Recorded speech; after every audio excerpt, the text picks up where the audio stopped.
Let's talk to Julie Kelly about something. We're not going to let this go. We brought it up the other day. I think it was last night. I think we brought it up the night before. This Gregory Yetman story, it's yet another example of what's happening in your country. Not enough people realize what is happening, how fast it's happening. But thanks to Julie Kelly, they do. Julie Kelly joins us now, declassifies her Substack. Go read all of her stuff if you want to know what's happening at the Cheka. Hey, Julie, who is this dangerous, deranged criminal terrorist the FBI staked out for 3 months?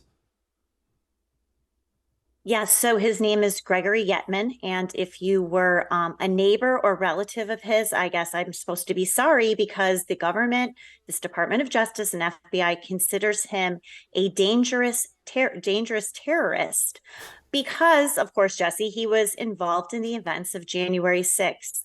Now, here almost 3 years later, despite his cooperation with the FBI on numerous occasions, despite the fact he was not involved in violence in terms of physically confronting a police officer, going inside the building, or even damaging property, the FBI has staked this man out for almost 3 years, actually surveilled his home for 3 months.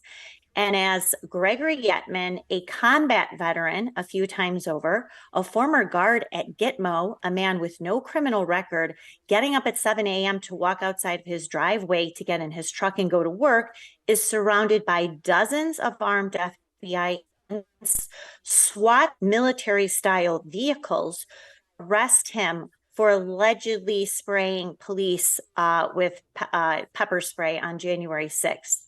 He ran into the woods behind his home, and then this extensive armed manhunt, you could see some of the video there, ensued over the next few days before he turned himself in. Okay, Julie, let's focus on the cameras and the staking out. Now, this is all filmed, the takedown, and they staked him out for 3 months. Isn't the point of staking someone out for 3 months is so you can arrest them in the least confrontational way possible? That's been traditional law enforcement.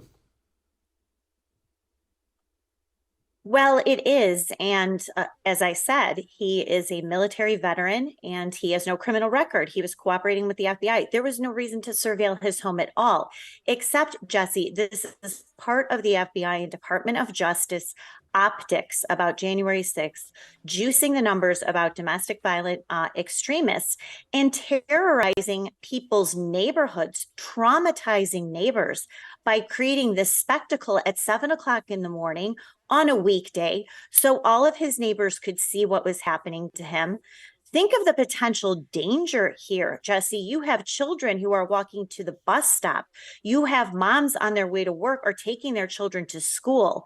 And you've got these armed thugs who, at the direction of Merrick Garland and Christopher Wray and Joe Biden, are tracking down MAGA terrorists, making a scene in these neighborhoods, deploying drones, deploying helicopters, you could see there, police dogs to hunt this man down, take him into custody.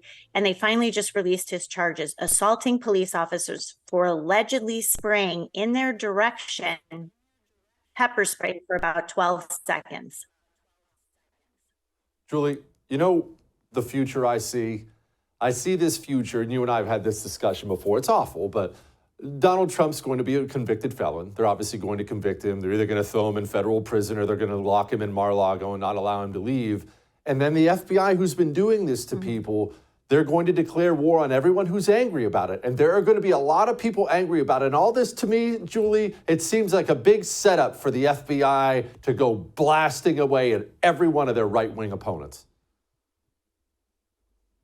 I think that is exactly right. And this is why they're throwing it right in our face, Jesse, is they want everyone to see what happens to individuals like Gregory Yetman. They want these sort of spectacles. They want the vision. They want the video of Donald Trump in handcuffs being hauled off to a DC gulag after he's been railroaded by this FBI and DOJ and thrown in the slammer. And so all of his supporters can see it, knowing that there's absolutely nothing any of us can do about it. Jesse, they are still arresting. Greg Yetman was finally turned himself in last Friday. I'm getting alerts on my phone. This Department of Justice and FBI are still arresting people almost every day.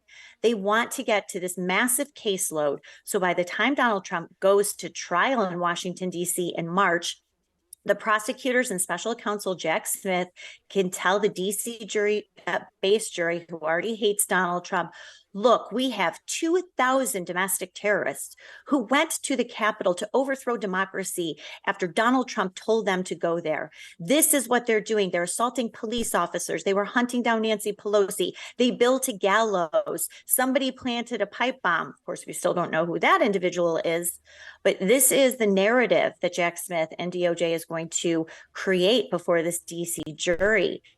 And that's why it's probably a certainty, as we've discussed, that Donald Trump will be easily convicted. And then Jack Smith will go to the Democrat appointed judge, Tanya Chutkan, who's already put a gag order on him, and ask for years in prison, potentially putting him in jail months before Election Day, November of 2024. You don't have to listen to me, listen to Julie. Gives it to you straight. Julie, thank you, ma'am. I appreciate it as always.